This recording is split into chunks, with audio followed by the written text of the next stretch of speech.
कि वो राजनीति में आप इंटरव्यू लेने वाले हो? मैंने राजनीति में आवे कि कलाकारिता करें, हर का अपना अपना चॉइस होता है। अब उसमें ये उनसे पूछे कि आप क्या करेंगे, हम क्या कर सकते हैं। एक कलाकार हैं, मैं तो यही उम्मीद करूंगा कि कला के क्षेत्र में वो और आगे जाएं, तरक्की करें। पवन सिंह के पीछे उतना ज़्यादा जनसैलाब देखने को मिला, युवाओं का जोश उनके साथ था। पवन सिंह कह रहे थे कि इस बार जो है काराकाट से हम बिहार लोकसभा चुनाव में अगर सबसे बड़ा हॉट सीट कोई रहा तो वो काराकाट, जहां से दो दिग्गज उपेंद्र कुशवाहा पवन सिंह को मत देकर राजा राम सिंह कुशवाहा जो है विजय हुए हैं। क्या कहना चाहते हैं? दो दिग्गज थे। सबसे पहले काराकाट की जनता को आपके चैनल के माध्यम से नमन, अभिवादन।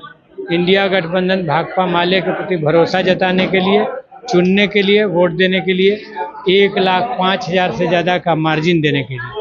हाँ, बताया जा रहा था कि दो लोगों के बीच में लड़ाई है, तीसरा लोग जीत गए। पवन सिंह और उपेंद्र कुशवाहा के बीच में लड़ाई बताई जा रही है।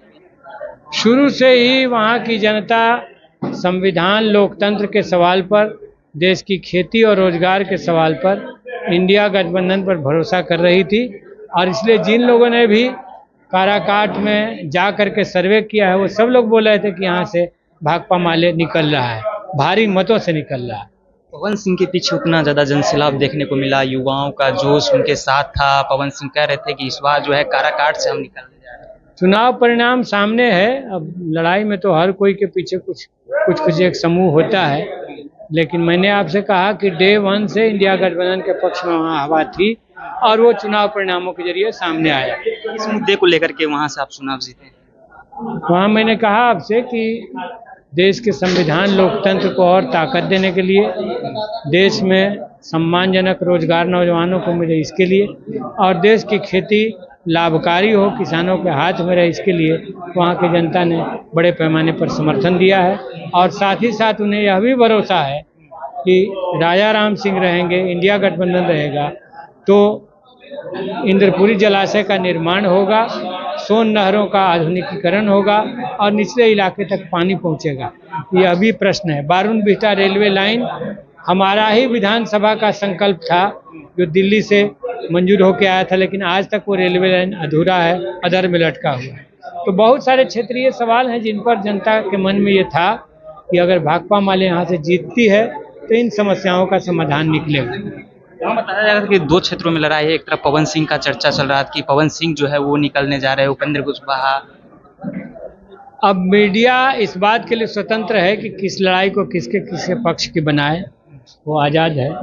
लेकिन वहाँ पर जिन्होंने भी ज़मीनी सर्वे किया है, वो मैंने आपसे कहा कि शुरू से ही इंडिया गठबंधन की हवा चल रही है। ये सर्वे में वो लोग भी लाए हैं, जो लोग भी वहाँ गए हैं एक बार। पवन सिंह को लेकर क्या कहिएगा? 2 नंबर पे पवन सिंह रहे। पवन सिंह जी ने अच्छी लड़ाई लड़ी है और वे कलाकार हैं।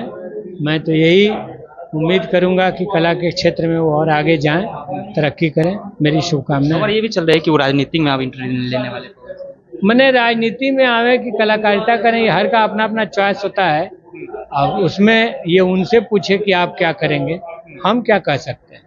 तो इस बार लगता है, लेकिन एनडीए कह रही थी देखिए लोकतंत्र और जो है खतरे में नहीं है, महागठबंधन वाले, इंडिया गठबंधन वाले हवा ऐसे ही चला रहे हैं, गुमराह करने की कोशिश कर रहे हैं। सबसे भूख होगी तो देश के किसान हैं कि राज्यसभा में बहुमत न रहते हुए मेज थपथपा करके 3 कृषि कानूनों को पास कर दिया गया।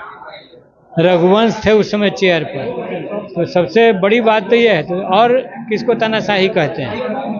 विपक्ष के सारे सांसदों को सस्पेंड करके और कानून की पूरी किताब ही बदल दी गई। इसलिए ये बिल्कुल बेबुनियाद बात है कि पूरा लोकतांत्रिक मूल्यों की रक्षा भाजपा ने की है।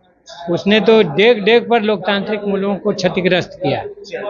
काराकाट से जो है वो राजा राम कुशवाहा जीत करके आए हैं। आपको बता दें भाकपा माले से 3 प्रत्याशी जो इस बार लोकसभा चुनाव मैदान में थे, जहां से काराकाट जो कि बिहार की सबसे बड़ी हॉट सीट बनी हुई थी, जहां से उपेंद्र कुशवाहा जो दिग्गज नेता है और साथ ही साथ भोजपुरी के पावर स्टार पवन सिंह जो है वो चुनाव लड़ रहे थे। लेकिन इस बार जो है राजा राम कुशवाहा 1 नंबर से निकल गए हैं। वहीं दूसरे स्थान पर जो है पवन सिंह है। पवन सिंह को लेकर के भी हमने बातचीत किया है, तो उन्होंने साफ तौर पर कहा कि वो कलाकार हैं, कलाकार ही रहे। फिलहाल आपकी प्रतिक्रिया नीचे कमेंट बॉक्स में रखिएगा। आप देख रहे थे सच टॉक्स, मेरा नाम ऋषि है।